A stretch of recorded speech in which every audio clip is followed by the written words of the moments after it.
Abraham, இலங்கையிலே அடுத்தடுத்து அரசியல் தலைவர்கள் கைது செய்யப்பட்டு வருகிறார்கள்.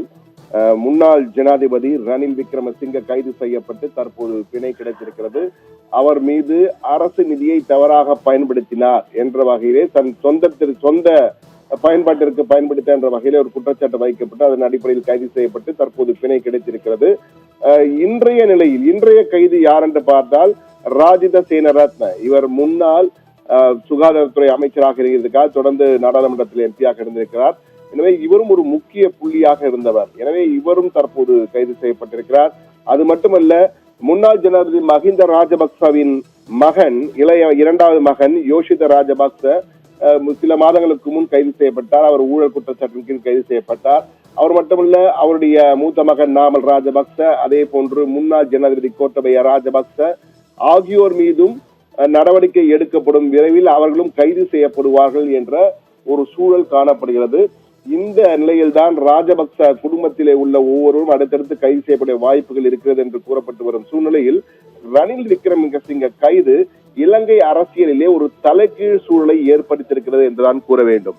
ஏனென்றால் இந்த சந்திப்பிலே, அதாவது இலங்கை வரலாற்றில் பல்வேறு சந்தர்ப்பங்களிலே எதிர்கட்சிகள் எல்லாம் கூட்டாக ஒன்றிணைந்து தேர்தலை சந்தித்தது, பேட்டி கொடுத்தது என்பதெல்லாம் நாம் பார்த்திருப்போம். ஆனால் இலங்கை வரலாற்றில் முதன் முறையாக முன்னாள் ஜனாதிபதிகளான சந்திரிகா பண்டாரநாயக்க குமாரதுங்க, மஹிந்த ராஜபக்ச, கோத்தபய ராஜபக்ச, மைத்ரிபால சிறிசேன ஆகிய அனைவரும் ஒன்றிணைந்து ஒரே கூட்டு எதிர்கட்சியாக களமிறங்கும் முயற்சிக்கும் முதலாவது சந்தர்ப்பமாக பார்க்கப்பட்டது அவருடைய சந்திப்பு. அவர்கள் அனைவரும் ஒன்று கூடி ரணில் விக்ரமசிங்க கைதுக்கு கடும் கண்டனம் தெரிவித்து, இது ஜனநாயக விரோத செயல், ஜனநாயகத்தை குழி தோண்டி புதைக்கும் செயல், எனவே நடவடிக்கை எடுக்க வேண்டும் என்று ஒன்றாக கூடி ஒரு செய்தியாளர் சந்திப்பும் அவர்கள் சார்பிலே ஒரு நடத்தப்பட்டது, கூட்டாக எதிர்கட்சிகள்.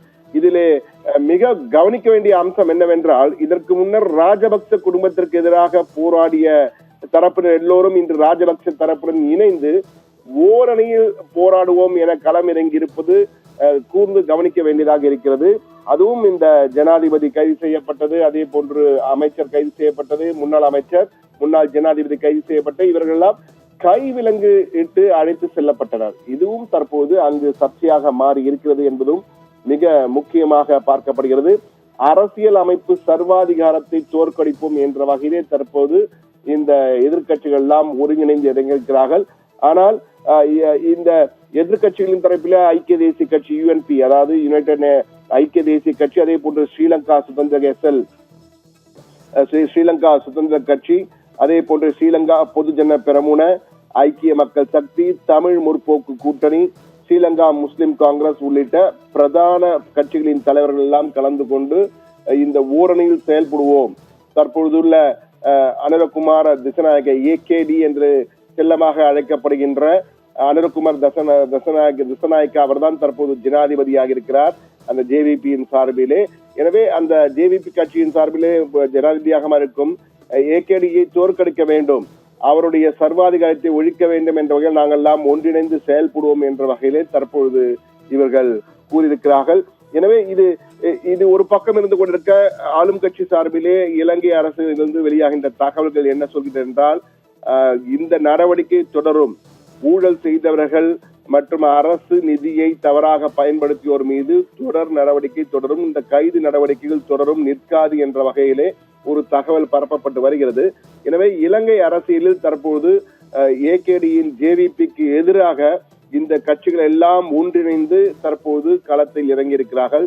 அடுத்து என்ன நடக்கும், அடுத்து யார் கைதாக போகிறார், ராஜபக்ச குடும்பத்திலே அடுத்த கைது இருக்குமா, யார் கைது என்று பல கேள்விகள் தற்போது எழுந்திருக்கின்றன. ஆனால் இலங்கை அரசியல் ஒரு பரபரப்பான சூழல் தற்போது ஏற்பட்டிருக்கிறது. தலைகீழ் அரசியல் என்பாக, அது போன்று எதிரும் புதியமாக எலியும் பூனையுமாக தேர்தலிலே களமிறங்கியவர்களெல்லாம் தற்போது ஒன்றிணைந்து ஒரே களத்திலே ஆளும் கட்சியை எதிர்க்கிறார்கள் என்பது தற்போது மக்களே அதிர்ச்சியாகவும் ஆச்சரியத்துடன் கலந்து பார்க்க என்பதுதான் அங்கு யதார்த்த களமாக இருக்கிறது. ஆபிரகாம்.